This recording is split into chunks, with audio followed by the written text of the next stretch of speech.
Hello friends and families. லைஃப்பில் நம்ம யார் வேணும்னாலும் நம்பலாம். ஆனால் கூட இருந்துகிட்டே குறை சொல்கிறவங்கள மட்டும் ஃப்ரெண்டாகவும் கூட வச்சுக்காதீங்க. அது நம்ம ரிலேஷனில் இருந்தாலுமே நம்பாதீங்க.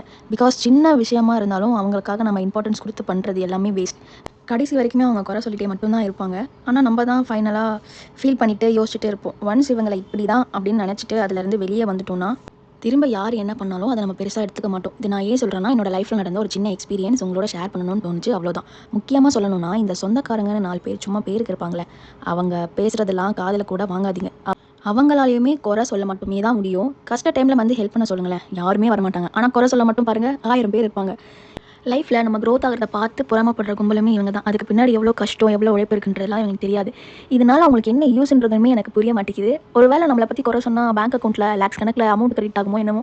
சரி பரவாயில்ல, இருந்துட்டு போட்டோம். நம்மளால் 4 பேர் வந்து வேலைக்கு போகாமல் குறை சொல்லி சம்பாதிக்கிறது வந்து எவ்வளோ பெரிய விஷயம். நம்மளால் அவங்க சம்பாதிக்கிறாங்கன்னா அது நம்மளுக்கு பெருமை தானே. இதுக்கு மேலே அவங்களுக்கு என்ன வேணும்? இருந்துட்டு போகட்டும்.